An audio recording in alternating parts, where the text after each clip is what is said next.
The city was a sleepless ocean of lights, every skyscraper shimmering like a star clawing its way into the midnight sky. But inside the tallest glass tower, where power and wealth made their home, silence reigned. The workday had ended hours ago, leaving behind polished floors, empty meeting rooms, and the faint smell of coffee lingering in the air. And yet, in that silence, there was movement, a small figure pushing a heavy cart, the wheels squeaking against marble tiles. A girl in a plain maid's uniform, her hair tied back neatly, her steps quick but timid. Her name was Alara, though most people never bothered to ask. She moved with the quiet precision of someone used to being invisible. Her shoulders curved inward, her gaze stayed low, and even her breath seemed hushed, as though she feared disturbing the grand emptiness around her. At 21, she already carried herself with the weariness of someone twice her age. Life had taught her that survival meant shrinking, never asking, never taking up space. Alara worked nights because they paid a little more. And she needed every extra coin, her younger brother's health demanded it. She thought of him often, lying in their tiny apartment just a few miles away, his small chest rising and falling with effort, medicine bottles lining the table like fragile soldiers. He was the reason she pushed herself, the reason her tired hands never stopped scrubbing, the reason she bore the ache in her back and the blisters on her palms. That night, exhaustion blurred her thoughts. She had already cleaned 3 floors and was heading to finish the 4th when she turned down the wrong hallway. In her days, she didn't notice that this section of the building was reserved only for executives, the people at the top of the pyramid she worked tirelessly to support. She pushed the cart forward, humming a faint tune, and reached a door with sleek silver handles. Without hesitation, she slid the key in, not realizing it was the wrong one. To her surprise, it clicked open. The office she entered was unlike anything she had ever seen. Wide glass walls offered a view of the sleeping city below, the lights twinkling like a sea of diamonds.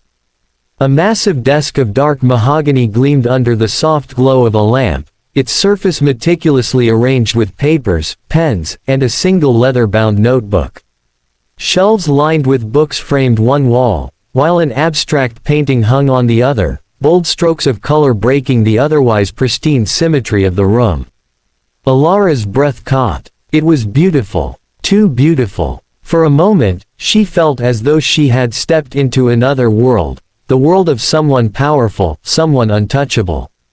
She had no idea that this was the private office of Adrian Kellen, one of the city's wealthiest CEOs, known for his sharp mind, ruthless decisions, and unshakable control over the empire he ruled.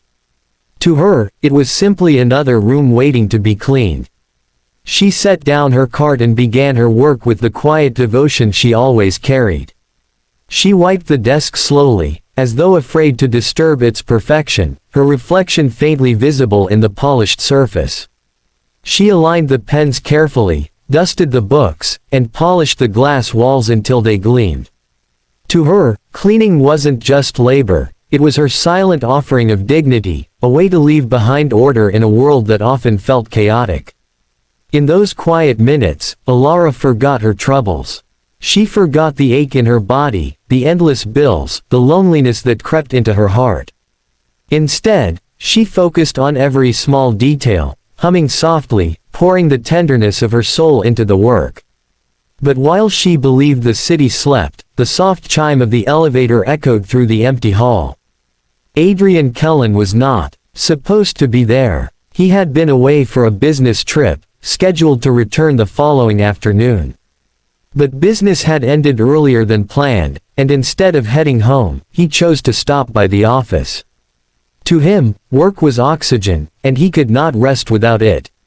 He strode through the corridor, his tall frame sharp against the shadows, his tailored suit flawless even at midnight. His presence carried authority, the kind that made people lower their eyes and quicken their steps. When he reached his office door, he paused. It was slightly ajar, the faint sound of humming drifting from inside. His brows furrowed. No one should have been there. He pushed the door open quietly and stepped inside. What he saw made him stop. A young maid bent over his desk, a cloth in her hand, her figure small against the grand backdrop of the city view. She didn't notice him at first, too lost in her task, her head tilted slightly as though she were listening to music only she could hear. The sight was almost surreal, someone so out of place in the fortress of power he had built, and yet she moved as if the room itself belonged to her care. Adrian stood silently, studying her. He was used to people treating his office with respect, but never with this kind of tenderness. There was no fear in her movements, no calculation, no attempt to impress. She was simply present. Fully, humbly, devotedly present. It was a strange feeling. Adrian Kellen had built his empire on precision, on control, on calculated risks. He had seen greed in every smile, ambition in every handshake. But watching this girl, this shy maid who worked as if the world's weight rested on her shoulders, he felt something stir inside him, something he hadn't felt in years. At last, Alara straightened, turning slightly, and her eyes met his. The cloth slipped from her hand. Her heart stopped. The realization hit her like lightning. This was no ordinary office. This was his office. And the man standing in the doorway, his gaze unreadable, was none other than Adrian Kellen himself. The stories she had overheard from other staff flashed through her mind, how strict he was, how easily he dismissed people, how cold his reputation. Her face flushed crimson. Words tangled in her throat as panic rose in her chest. She whispered an apology, her voice trembling, her hands twisting nervously in front of her. She wanted to disappear, to melt into the polished floor beneath her feet. Adrian said nothing at first. He simply watched her, the silence thick between them, the city lights glowing like witnesses to this unlikely moment.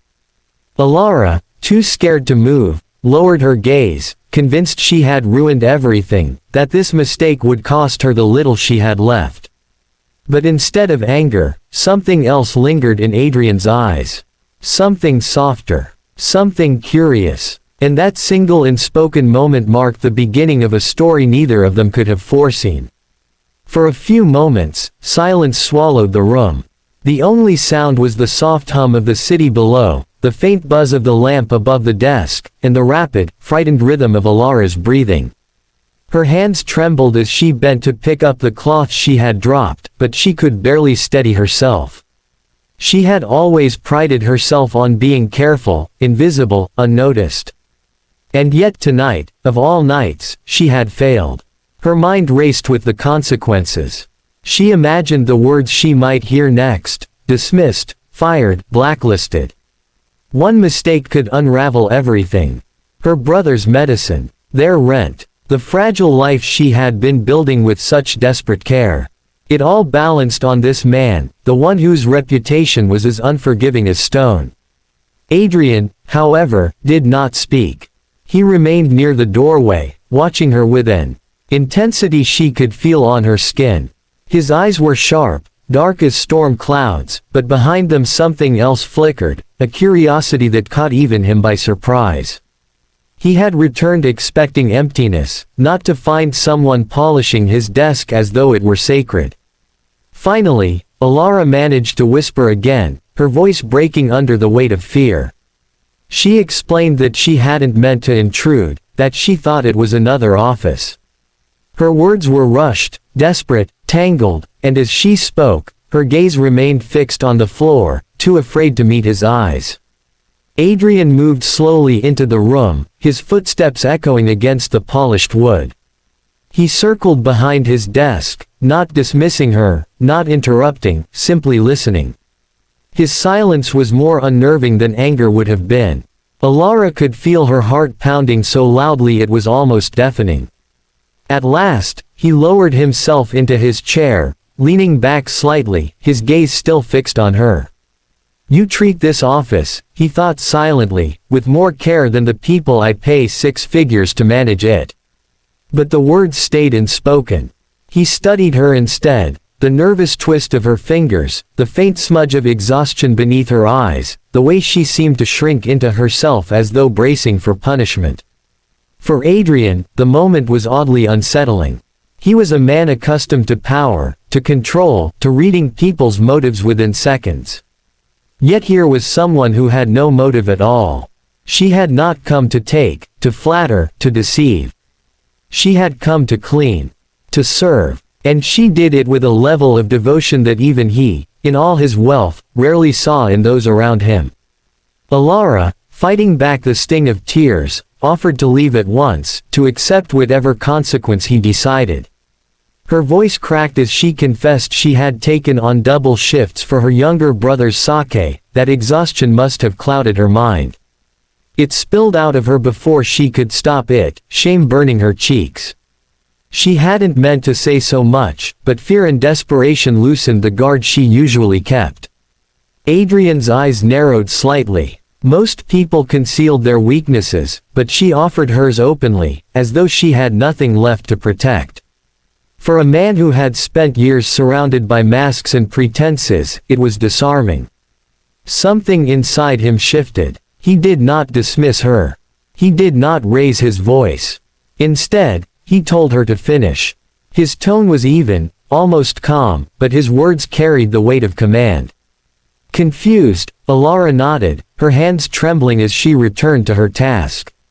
She moved quickly, silently, eager to escape as soon as possible, but her every gesture was being observed. Adrian watched her wipe the shelves, straighten the books, polish the glass. She worked with precision, each movement practiced, but beneath it he could see the exhaustion in her body. He wondered how many hours she had already worked, how many nights she had spent sacrificing her strength for survival. He had once known long hours too, though for him it had been the hunger to rise higher, to dominate. For her, it was simply the hunger to keep going. When she finally finished, she stood by the cart, her eyes lowered. She expected him to dismiss her, to deliver judgment. But instead, he asked her name. For a moment, she hesitated, almost as if she feared even her name was unworthy of being spoken in this room. Then, quietly, she answered, Alara. Adrian repeated it in his mind. Simple, soft, almost fragile, yet something about it lingered. He dismissed her then, but not harshly, simply with a nod that released her from the suffocating tension. She left the office quickly, her heart still racing, her mind consumed by fear of what tomorrow would bring. Had he already reported her? Would she arrive the next day to find her job gone? Every step down the corridor felt like walking toward an uncertain future. But Adrian did not report her. In fact, he thought of her long after she had gone. As he sat at his desk, staring at the city beyond the glass walls, her image remained, a shy maid, exhausted yet devoted, trembling yet honest. He could not remember the last time someone in this building had moved without calculation. In the days that followed, Alara tried to stay invisible again. She avoided the executive floors, kept her head down, and doubled her efforts to ensure no mistakes were made. But her heart remained heavy, waiting for the moment when she would be told her time was over. Every time the phone rang in the staff room, every time her supervisor called her name, she braced herself. Yet the dismissal never came. Instead, something unexpected began to happen. Adrian returned to the office at odd hours more frequently. At first, Alara thought it was coincidence, but soon she realized he was there when she worked. Sometimes he stayed in his office while she cleaned nearby. Sometimes he crossed paths with her in the hallway. He never spoke much, never revealed his thoughts, but his gaze lingered with a weight she could feel. And slowly, her fear began to give way to confusion. Why hadn't he fired her? Why did he watch her work with such intensity? She couldn't understand it, and it made her uneasy. But beneath the unease, a fragile thread of something else stirred. Not hope, not yet, but perhaps the faintest possibility that her mistake had not ruined her after all. Adrian, for his part, remained silent about his reasons. But inside, he knew them. Alara had awakened something in him he thought long buried, a reminder of the raw, unpolished humanity he had lost in his endless pursuit of success. She had entered his office by accident, but she had left behind a presence he could not ignore. And so, the story between them, fragile and unlikely, began with that single mistake. A shy maid, a powerful CEO, and a night when the world had been quiet enough for them to truly see each other.